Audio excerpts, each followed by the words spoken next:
Connect News Media tabiribasing butaramna okchari. Chin Kukising houjik tangdu leitana leifam leitaduna koichen chenli. Myanmar da Juntagi akanba laan maram oiduna Chin Kukising kangaonaduna yumlonaba Manipur amadi Mizoramda changjafam lounarakli. Adubu Manipur lengakna kan honabadagi illegal migrant kharadi Myanmar da Changkhre aduga makhata nasu halanaba kan honari. Adubu Manipur dagi Tanthokhibasing Chin Kuki Illegal migrant sing houjik Amuk Mizoramda illegally changsinlakli. Haukhiba hapta amada chorangna illegal migrant lising manga jungle gi lambidagi Mizoramda lakhi. Makhoina Champhai district ki Khwangpha amadi Waikhwalong gumba border village singda makhoi gi changjafam lounarakli leifam semjili.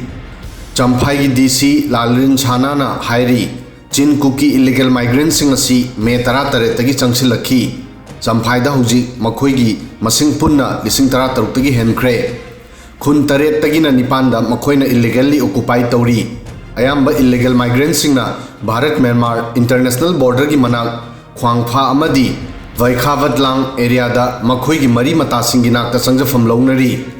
DC na hai illegal migrant singna masabu Myanmar da chathariba military conflict ki victim ni hairi.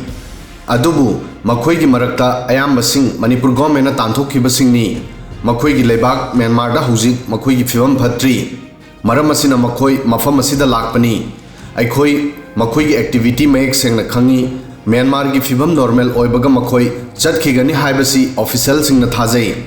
Immigrant singna border landuna illegally changlakpa asina border da hena section thorang lokhalakli. Assam Rifles ki ahenba deploy tauri. Makhoi gi mobile vehicle checkpost su masing hangal Changkhre.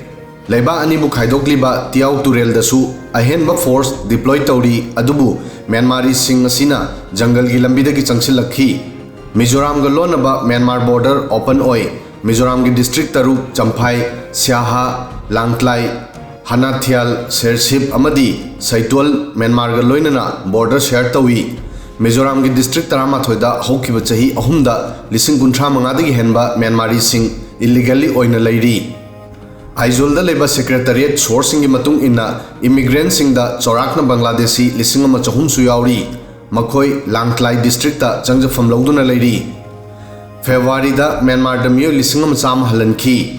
Manipur violence ke marakta Chin Kuki illegal migrant chakya Mizoramda lakhi. Border open oibagi maramdagi Mizoram Myanmar gi family sing da relation lainei. Maram asina makhoi athingba leitana chathok chasin taunai. February da asumna chorakna Chin Kuki lising 100 security force sing na helicopter da Myanmar da halanki. Adubu situation asi yoraba fawbada Mizoram gi CM na Bharat Myanmar border fencing tawbada yaningda bafungdokli. Mizoram gi CM Laldu Homana mahaki sarkar Bharat Myanmar border da fencing tawba amadi free movement regime bu thingjinbada yaningda bafungdorakli. Mizoram gi CM Bharat Myanmar gi border asi British singna Mizo singda hanglamdana sembani haina lauri.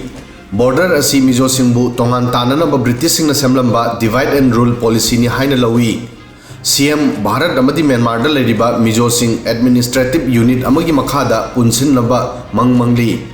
CM Laldu Homana Home Minister ga thengnaduna Manipur da border fencing tawrabasu Mizoram amadi Myanmar gi kilometer 510 sangba area da fencing tawdanaba request tawki. Pumna maksigi mataida yumlonaba lebak Myanmar da civil war gi maramdagi irang fana leidunasu Chin Kukising mahusana illegal migrant oina atopa lebak ta koichat chatpagi hainabi lerakli. Makhoida tangdu leitana leibagi hainabi leite aduga makhoina changduna leiriba mafam adudasu ingna tangdu leitana leiba hainade. Mafam adugi law and order kangaonaduna yakhai thingaina ba tawba makhoigi hauna sani. Pumna maksigi mataida Mizoramda sambal khadrabadi san changlakpa haibasi mahusani. Aduga Mizoram oikhrabasu Manipur dadi sambal khaba hore. Video sidang asigi di matang asoi fawbadang thagasari.